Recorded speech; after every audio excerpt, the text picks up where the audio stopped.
अस्सलाम वालेकुम व्यूअर्स, मैं हूं आपकी होस्ट रजिया सोलंकी और मैं इस वक्त मौजूद हूं जमालदीन वाली के एक इलाका गड़ी बेला में, जहां पर गुज़िश्ता रोज एक अफसोसनाक वाकया पेश आया है। जहालत की इंतहा देखने में आई है कि जरा सी बात पर शक की बिना पर यहां पर दो खानदानों में जो है वो लड़ाई झगड़ा हुआ है। जिन्होंने हमला किया वो बाअसर लोग हैं।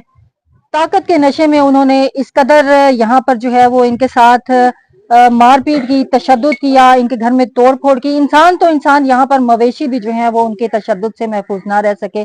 जानवरों की आंखें निकाल दी गई, उनकी टांगे तोड़ दी गई। और ये बच्चा आप मेरे साथ यहाँ पर चारपाई पे लेटा हुआ देख रहे हैं, इसके सर में उन्होंने कुल्हाड़ियों के वार किए हैं, जिसकी वजह से ये इतना शदीद जख्मी है। इवन के ये ईंटें यहाँ पर बिखरी पड़ी, मेरा कैमरामैन आपको दिखाएगा, ये साथ वाली छत से ईंटें जो है वो उखेड़ कर, तोड़ कर उनको वहां से जो है मारा गया है। बाकी तफसील जो है वो ये जो घर के बासी हैं यहाँ पर मौजूद है, मैं इनसे पूछती हूँ। खवातीन को यहाँ पर तशद्दुद का निशाना बनाया गया, खवातीन को मारा गया, बूढ़े बुजुर्गों को भी नहीं छोड़ा, उन पर भी लाठियों के किए गए।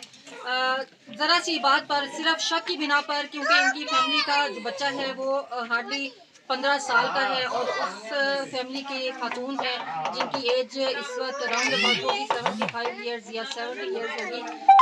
जिस तरह से हमारे ये देही इलाकों में कारोबारी का सिस्टम जो है इस तरह से चलाया जाता है।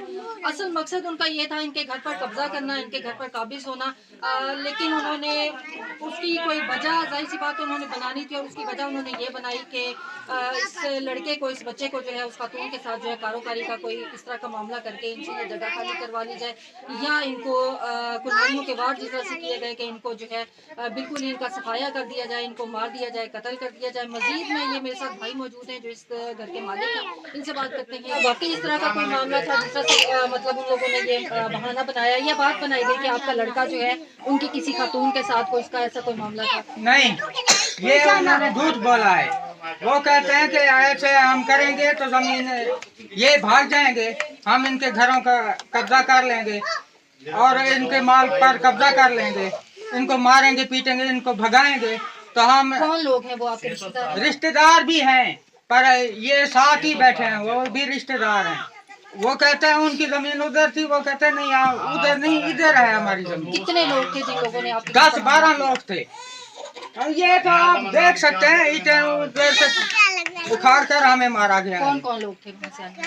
वो एक का नाम बचला था, अल्लाह बचाया, एक का गहद था, एक का शहद था, एक का आलम था, एक का अपना अल्लाह बख्श था, और खादिम हुसैन था, मम्मान हुसैन था, आसिफ था। व्यूअर्स, आप लोगों को मैं इसके साथ साथ ये भी बताऊं कि इनके घर में एक बच्ची की शादी थी जिसका जहेज का सामान यहाँ पर मौजूद था, उसके कुछ जेवरात। जिस तरह से जाहिर सी बात है गरीब लोग हैं जी, जमा पूंजी इनकी यही होती है कि पूरा ये सारी ज़िंदगी लगा देते हैं बच्चियों को ब्याने के लिए, उनका सामान इकट्ठा करने के लिए, जहेज बनाने के लिए, कौड़ी कौड़ी इकट्ठी करते हैं। वो तक वो लोग यहाँ से लूट मार के ले गए। और उसके साथ साथ ये भी बताऊँ आप लोगों को कि जिस तरह से कपास का सीज़न आता है, ये खवातीन कपास चुनती हैं, थोड़े बहुत पैसे इकट्ठे करती हैं ताकि घर का जो है वो गुजर बसर अच्छे तरीके से हो सके। वो 50-60 हज़ार भी उन लोगों ने नहीं छोड़ा, वो भी ले गए। ये खातून मेरे साथ यहाँ पर मौजूद हैं जिनकी बेटी का सारा जो है सामान वो लोग उठा के ले गए, और इंतज़ामिया इस वक्त जो है बिल्कुल खामोश तमाशाई बनी हुई है। इनसे जानती हूँ कि मेरे प्रोग्राम के तवज्जुह से ये इंसाफ फराहम करने वाले इदारों से क्या कहना चाहेंगी। खवातीन को यहाँ पर तशद्दुद का निशाना बनाया गया, खवातीन को मारा गया, बूढ़े बुजुर्गों को भी नहीं छोड़ा, उन पर भी लाठियों के किए गए।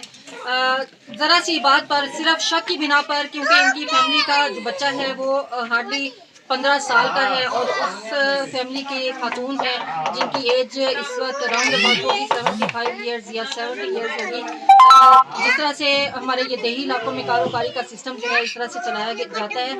असल मकसद उनका ये था इनके घर पर कब्जा करना, इनके घर पर काबिज होना, लेकिन उन्होंने उसकी कोई वजह, जाहिर सी बात उन्होंने बनानी थी और उसकी वजह उन्होंने ये बनाई कि इस लड़के को, इस बच्चे को जो है उस खातून के साथ जो है कारोबारी का कोई इस तरह का मामला करके इनसे ये जगह खाली करवा ली जाए, या इनको कुर्बानियों के वार जिस तरह से किए गए कि इनको जो है बिल्कुल ही इनका सफाया कर दिया जाए, इनको मार दिया जाए, कत्ल कर दिया जाए। मजीद में ये मेरे साथ भाई मौजूद हैं जो इस घर के मालिक हैं, इनसे बात करते हैं। माल को तोड़ दिया, हमारे फ्रिज, टीवी, देश कोई चीज नहीं छोड़ी, हमारे दाने निकाल लिए, हमारे पैसे ले गए, हमारे संदूकें तोड़ दी, हमारे दरवाजे तोड़ दिए, हमको मारा, हमारे छतें उड़ा दी। हम किधर रहेंगे, हम किधर जाएंगे? आपसे एसपी साहब इमदाद मांग रहे हैं डीपीओ साहब आपसे भी इमदाद मांग रहे हैं, हम गरीब हैं, आपसे इमदाद नहीं मांगेंगे किधर जाएंगे। एसएचओ साहब हम आपसे भी गुजारिश कर रहे हैं, आप हमारे साथ इंसाफ करें। हजूर मारे एक अर्ज सुनो, मैं बेवा औरत मारे दू भीरी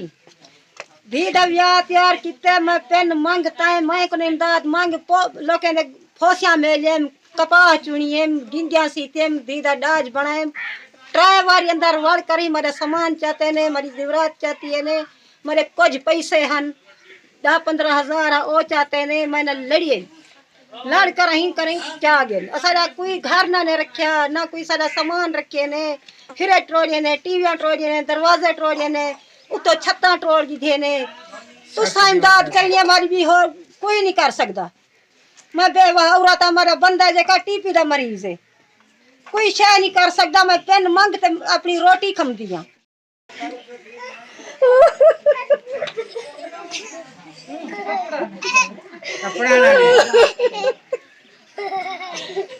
मेहनत कर कर मैं नाज बनाए मेरी हक थी ना मेरा पोट्रे ना मेरा पार्टी पीदा मरीज है, मैं लोग एक पेन मांग करे तो पेन ता करते मैं दीदा नाज बड़े मेरी जुरा थी, मेरे कोई कपड़े हन कोई बर्तन हन सारे भन तोड़ चा गए, कुछ कुछ सट गए, छत्तू पट गए, दरवाजे भन गए, टीवियां भन गए, फ्रिज भन गए।